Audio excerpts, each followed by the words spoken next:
Electronic specifier. Welcome to Electronic Specifier Insights, the podcast for electronics engineers. I'm your host, Sheryl Miles. In today's episode, I speak with Professor Danielle George, CBE, Associate Vice President at the University of Manchester and a Professor of RF Engineering.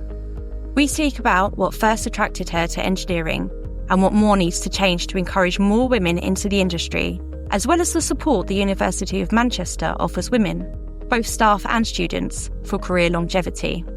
And then finally, Professor George offers advice and tips for 2025. We hope you enjoy this episode. Let's get started. Electronic specifier. Hello, everyone. Welcome to Electronic Specifier's Women in Tech podcast takeover. I'm Sheryl, and it is my pleasure to welcome Professor Danielle George, CBE. Professor George is a Associate Vice President at the University of Manchester and a Professor of RF Engineering. So thank you for joining us today, Professor George. How are you? I'm very well, thank you. How are you? It's really nice to talk to you again. I'm so glad you're on this takeover. How exciting. Thank you. I'm very excited too. And it's so nice to talk to you again as well.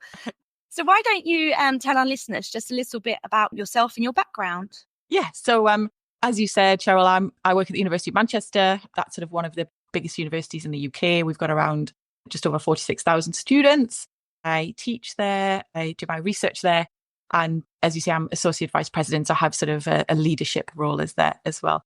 And I'm really excited because this year, it's 25 years since I joined the University of Manchester as a junior engineer 25 years ago. I can't believe it. That's fantastic. Congratulations. Thank you.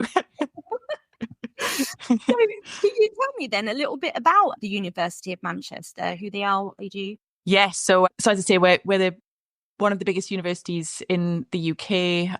We do everything from sort of science and engineering, and then the sort of biological, medical, health, and all the humanities as well. So we have this amazing sort of rich interdisciplinary environment for our students and our staff to be able to work and to learn as well, which is really good, right? Because that's what the world is, you know, like even in engineering, it isn't just the techies that you work with. You know, you need this amazing, rich interdisciplinary environment. So yeah, it's a marvelous place to work.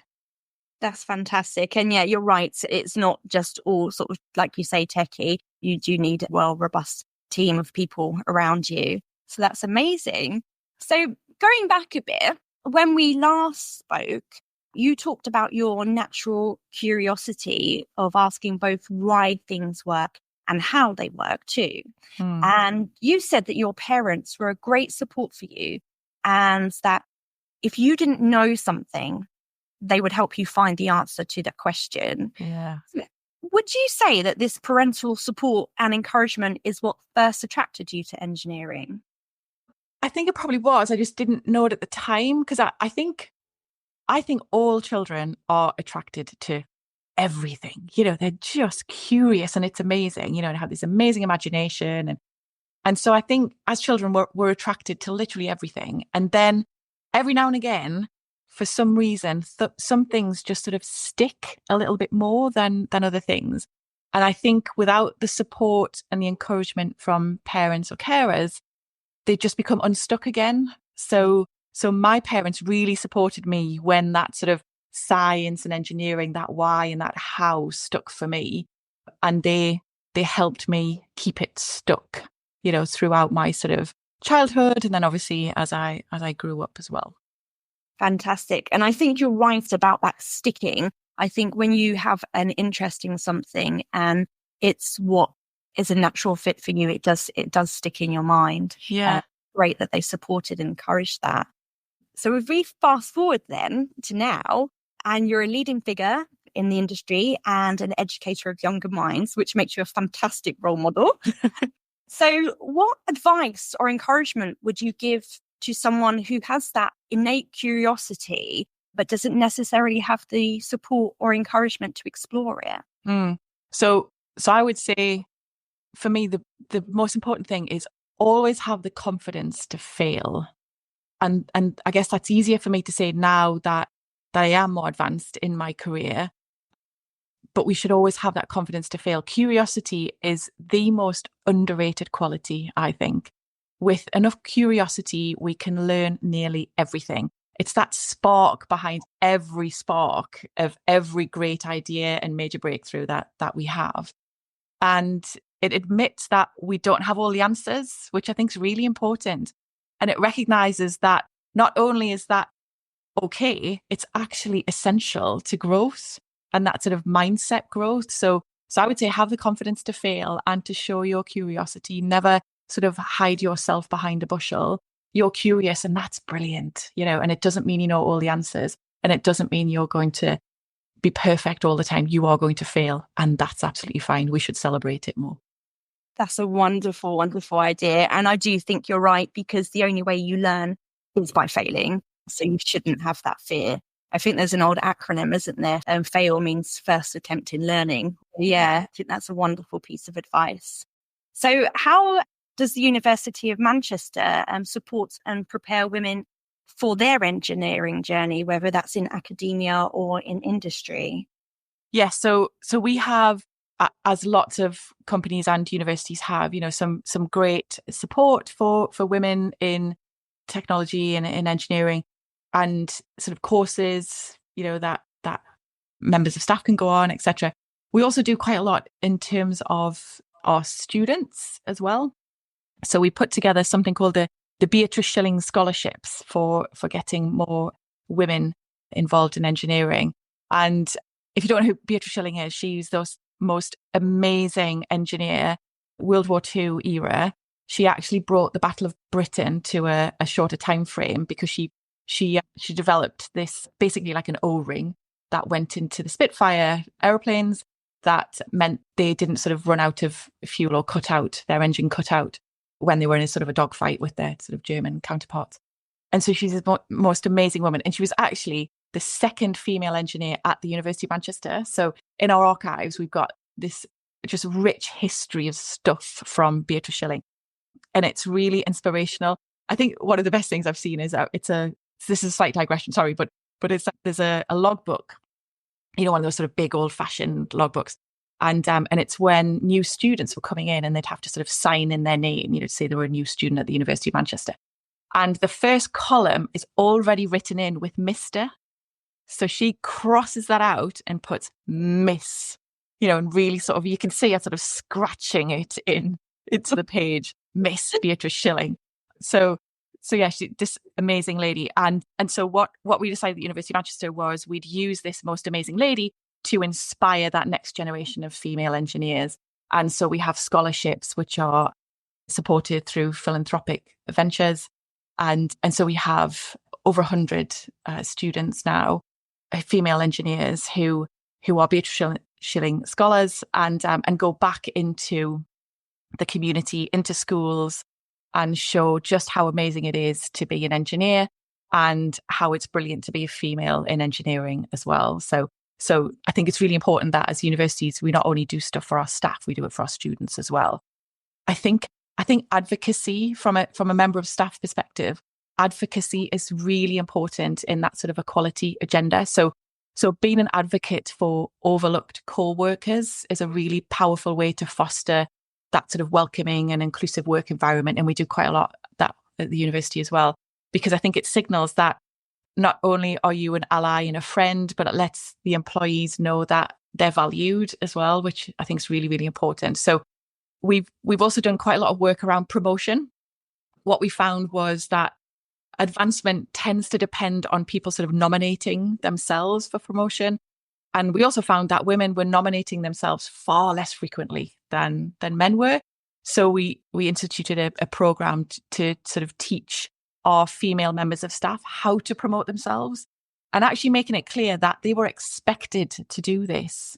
So in other words, we tried to give women sort of permission to self-promote. And once our female members of staff recognized the importance of nominating themselves and that they wouldn't be judged critically for doing this, they began to do it a lot more frequently, and just as frequently as men were doing it. So that was a really positive move to get more women in more senior positions as well. So I think that's one of the best things we've done at the university. I think that's an absolutely fantastic thing to do. And also to make it, like you say, almost mandatory that you have to do this, and it kind of pushes you more. And I think that sometimes women can not realize their own value that they Yeah. bring. And like you say, going back to the Beatrice Shilling and the sort of like the Mister, and it's all those sort of like little things that kind of they mull around, I think, in the back of the mind. Good. By doing that, I think that's fantastic.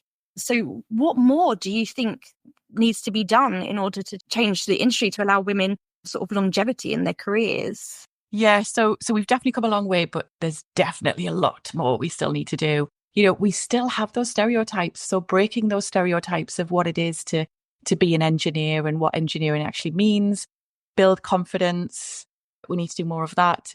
And I think sort of finding ways to integrate different strengths into technical roles. So lots of people are great at maths, and are real sort of techie and would class themselves as a geek, and that's brilliant, and let's celebrate that. But there's loads of people in technical roles who wouldn't associate themselves in that way, and they bring something completely different to a technical role. Let's find ways of integrating those different strengths into those technical roles, because I think that's really important. And I think challenging those narratives and advocating for inclusive practices, I think we can create a much more diverse and a dynamic engineering community. So I think for anyone who's entering the sort of engineering technology fields, I think my advice would be to embrace people's unique skills. We're not all the same, and that's great. Seek out supportive mentors, because mentors, I think, are super important, and never, ever stop advocating for your place and your profession. Fantastic. I think that is a wonderful, wonderful sentiment, actually. Don't stop advocating. And as you say, engineering, it is multifaceted and it's creative problem solving. So how can we move on to the next level creatively and inclusively? Yeah, exactly. And inclusively is definitely the word there. Definitely. Absolutely. So when you first started out in your career, would you say that the industry is any different to what it is today? Yes, I would say so. I think it's a lot better than it was. There weren't very many women in leadership positions, or sort of technical leadership positions, and visible for their technical roles. And I think that's changing. Again, still a long way to go, but it's definitely a lot more positive than it used to be. I think as a sector, we're sort of rethinking how we attract and retain new talent in the sector as well, and sort of fill that talent pipeline, which is really important. And that's not just female talent, we need a good, strong pipeline of female and male talent. And I think engineering is such a fascinating career, but for many, the excitement stems from the change that's made possible by the engineering. So not just the sort of the fact that it's technical and you can solve problems creatively, but actually, what is it that you're solving, and what difference are you making to the world around us? So let's show the impact engineering has on the wider world, and the solutions to the problems, climate change being a very obvious one. So if someone's really motivated to help make the world better, we've got to let people understand that, well, that's engineering, right? So, and there's an amazing job for you. Come and do engineering. And I think that narrative has really shifted in a positive way to how it was, 20 years ago. It was very, engineering is sort of a technical job, and it's maths and physics and possibly chemistry, or, whatever type of engineering you're doing. Whereas now, I think we do embrace that sort of bigger picture, and that can only be good to attract more people and to keep more people. So I think we've moved beyond some of the engineering stereotypes of those sort of hard hats and high-vis jackets and spanners and things. Some engineers use them, great. Lots of engineers don't, great. And that's a massive difference to, 20, 25 years ago. Yeah. And I think in the past, from a sort of a women's perspective, in the past, we sort of blamed motherhood for women leaving the profession. And it's just too simple an explanation. We've got to get better at the hygiene factors to make it easy for all women and men to navigate parental leave. And I think we do that a lot better than we did in the past, but we need to go beyond that and change the mindset as well. So we still need to create more realistic role models for women so that they can turn to people when they are finding it tough. And people do. I did. And maybe do it at sort of specific career or life milestones as well. So whether that's sort of as an early career engineer, or, you know, when you're having children, when your parents are getting more elderly and you have to be a carer for them, or, you know, whatever it is, let's make sure that women have got someone to turn to when they're finding it tough. Absolutely. No, I completely agree with that. And also interesting that you mentioned about men as well, because I think that it also works the other way, is that they're not encouraged enough to take parental leave, or it's seen as women should do that for work. So I think it's everyone's business to help and definitely make it work. Yeah, definitely. So do you think then, in that regard, like reflecting over how things have evolved, and obviously for the better, do you think that your mindset has evolved over the years? For example, do you have any sort of habits or routines that help you stay resilient and focused, like despite any challenges that you face? Yeah, so I think for me, it's sort of a good network of people, women and men, you know, to bounce ideas off, or actually just to moan to or vent to, or, you know, when things get tough or you're just a bit angry, or, you know, whatever it is.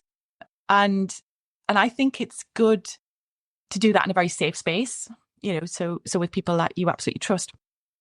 But I think it's what I've found has been really powerful for me, and then hopefully for the people I'm talking to, is there are younger members of staff, and I'm thinking about one male member of staff in particular who used to be my student and is now one of my colleagues. So it's lovely sort of to see him sort of move through his career.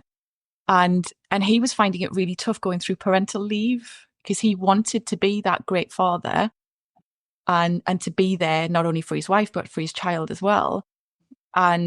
But there was a big grant that he needed to write, a big research grant. And how did he do that? How did he balance it? And I talked to him and said, you know, on maternity leave, I had exactly the same problem, you know, and it was really tough. And I was like, yeah, but you're like in leadership, and like, you're like a this and you're that. And you're like, yeah, I know, but that happened to me too. And I think that's really good, to be very honest. So when you are, you know, 25 years in your career and you are in a more leadership positions, and don't forget that you had problems along the way as well. And don't forget to talk about those problems with people, because I think there's this view that you've got to this sort of lofty heights of where you are in your career now. It must have been easy for you, or, you know, it wasn't as hard, or you've managed to navigate better than I have, or, you know, all of those things. And actually, I didn't. You know, I navigated all the problems in the same way that this colleague did as well. So I think it's important to hear that people in more senior positions have gone through problems too as well. So, and I think those engineering habits of mind that we've spoken about before, they're just so important. I think resilience is probably the most important one for me, you know, just to keep remembering that it's okay to get things wrong. I have to keep reminding myself that it's actually okay. So when it doesn't go the way I hope it's gone, that's actually okay. I've learned something from it, and we can move on. And I can tell people, I don't have to hide that and be ashamed of it. You know, I can tell people that thing went wrong, and I can learn from it, and maybe they can learn from it too. Fantastic. No, I think that's wonderful. And it's all about learning. But like you say, don't forget the journey, you know, help your colleagues along the way, because staying humble is a wonderful quality. Definitely. Yeah. Fantastic. So on that note then, because we've spoken before, haven't we, about the importance of knowing your worth and how you advocate for yourself, and how sometimes it's necessary, but in a healthy way. So do you have any perhaps practical advice you could give to women whose skills are perhaps being overlooked by their colleagues? Yeah, it's funny, isn't it? I feel like women feel forced to compete on their record, whilst a lot of men compete on their vision, you know, when you're looking for sort of that next career move. So don't let that happen. Be yourself. You're an engineer, just like your male colleagues. Be confident in your abilities and be proud to be a woman in this field. I think the idea that women don't put themselves forward for promotions or talk about the potential enough sort of unfairly shifts the onus onto women to solve the problem. This is your problem, you solve it. And instead, we should be focusing on fixing why women don't feel able to put themselves forward for promotions, and how universities, how companies can ensure that we're all fairly evaluated once, we're in the running. So I think the advice would be yourself, talk about your accomplishments whenever it's appropriate. Being forthright is not bragging. Recounting your experiences in a full, honest way is not being a boaster. So, and I think we need to remind ourselves about that sometimes. So be forthright. It's not bragging. Just be confident in recounting your experiences and what you're working on, and what your successes are as well as what your failures are. Absolutely. I think that's a wonderful piece of advice. And it's very true. I think that women, because we tend to, as a generalization, but we tend to think about the bigger picture. So I think we worry about what's coming later down the line. Whereas I think studies have shown that men are more direct. And I think that kind of like holds us back.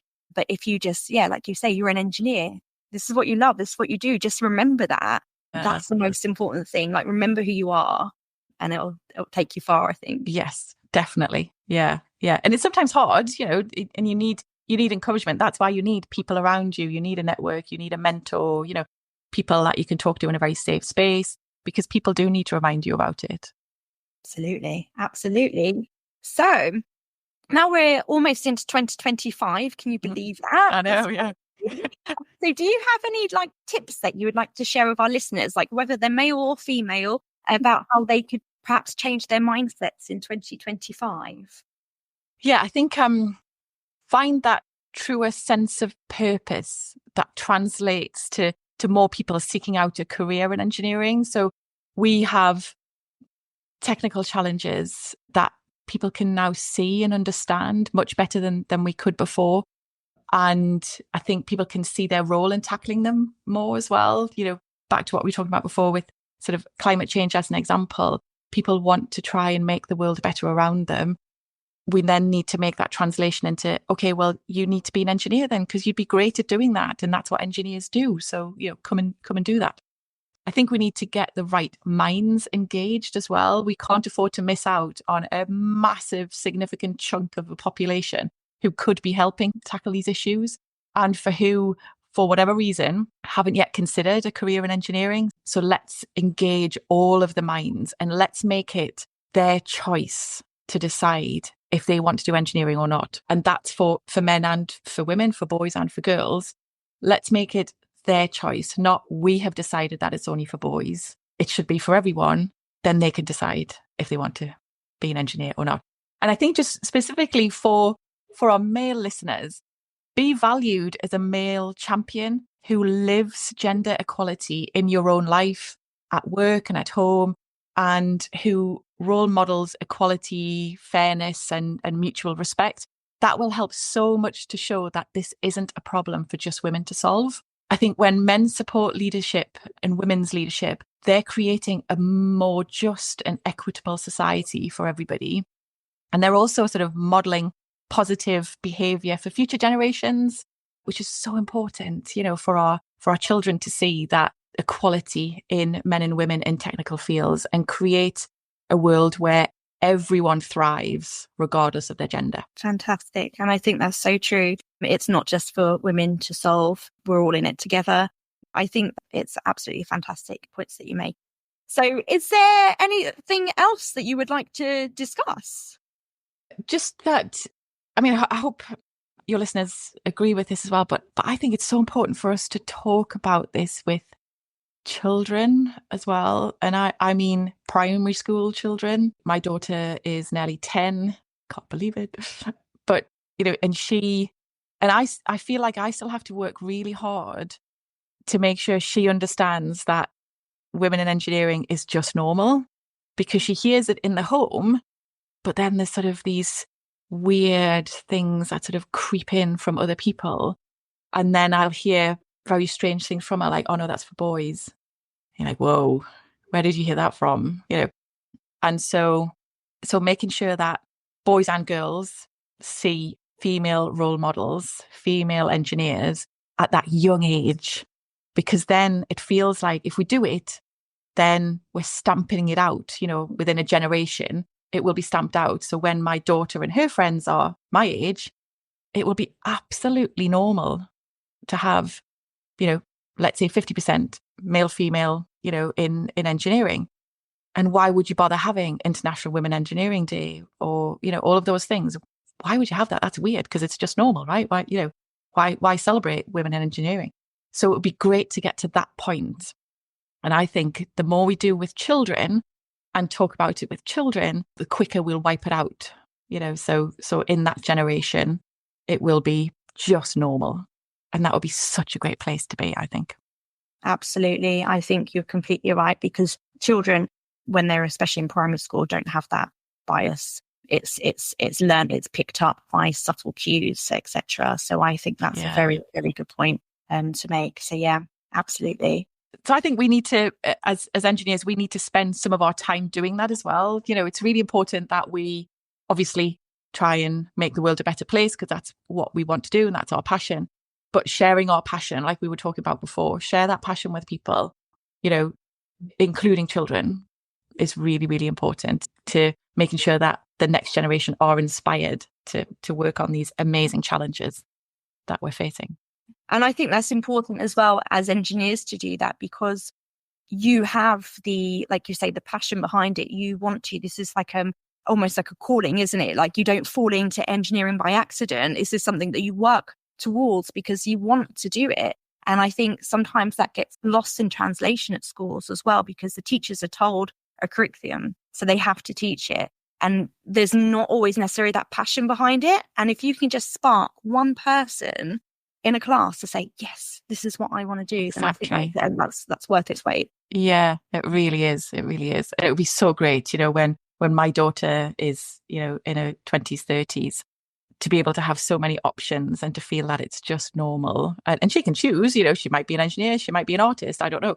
But it's her choice. And she doesn't feel that there's already a door that's been closed to her. I think that's the important thing. Absolutely. No, I completely agree. Thank you for listening to this latest episode of Electronic Specifier Insights. Don't forget to subscribe to the series to keep up to date with our newest guests, and do share with fellow colleagues, friends and family who may be interested in the latest news from the electronics industry. Electronic Specifier.